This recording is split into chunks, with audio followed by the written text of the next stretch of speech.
एक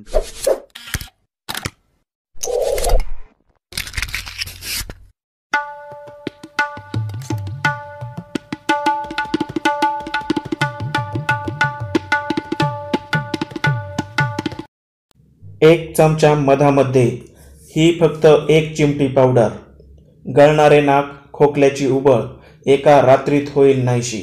नमस्कार, आरोग्यदाय आयुर्वेद चॅनलमध्ये तुमचे स्वागत आहे. आज आपण सर्दी खोकला झटपट बरा करणारा सोपा घरगुती उपाय पाहणार आहोत.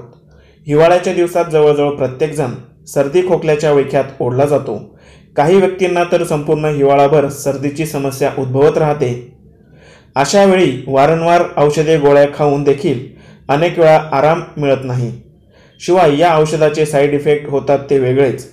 म्हणूनच अशा औषधांपेक्षा आपल्या घरात असे अनेक उपचार उपलब्ध असतात ज्यांचा वापर केल्याने अगदी स्वस्तात आणि सहजपणे सर्दी खोकल्यापासून आपली सुटका करून घेऊ शकतो. फक्त ते योग्य वेळी आणि योग्य प्रकारे करणे आवश्यक असते. म्हणूनच आजचा व्हिडिओ तुम्ही अगदी शेवटपर्यंत पहा. शिवाय तुम्ही जर आमच्या चॅनलवर नवीन असाल आणि अजूनही आमचा चॅनल सबस्क्राईब केला नसेल तर लगेच व्हिडिओखाली लाल रंगाचे सबस्क्राईब बटन दाबून शेजारील बेलवर क्लिक करा आणि आमचे असेच आरोग्यवर्धक माहितीने परिपूर्ण व्हिडिओ सर्वप्रथम पहा. सर्दी खोकला बरा करणारा आणि लहानांपासून थोरापर्यंत गुणकारी असा घरगुती उपाय बनवण्यासाठी आपण सर्वप्रथम एक तवा गॅसवर गरम होण्यासाठी ठेवायचा आहे. आता आपण यावर हा टांकण खार साधारण 4 ते 5 ग्रॅम या प्रमाणामध्ये टाकायचा आहे. याला हिंदीतून सुहागा आणि इंग्रजीतून बोरॅक्स म्हणून देखील ओळखले जाते. किराणा दुकानात तो सहजपणे उपलब्ध होतो. तो गरम झाल्यानंतर प्रथम वितळतो आणि त्यानंतर तो कडक होऊ लागतो. साधारण वितळल्यानंतर गॅस फ्लेम बंद करून तो तव्यावरच थंड होऊ द्यायचा आहे. यानंतर चमच्याच्या सहाय्याने दाबून याची बारीक पावडर बनवायची आहे.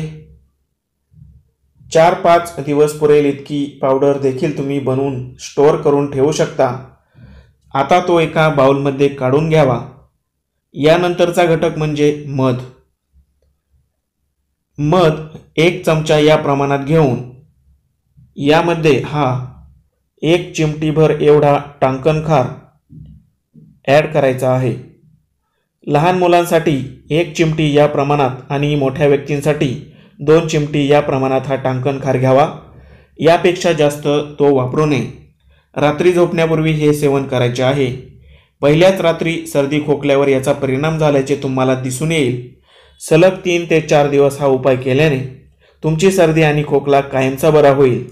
पुन्हा पुन्हा सर्दी खोकला होऊ नये म्हणून थंडीच्या दिवसांमध्ये कोमट पाणी पिणे अत्यंत हितकारक असते. माहिती आवडल्यास व्हिडिओ लाईक करून चॅनल सबस्क्राईब करा. धन्यवाद.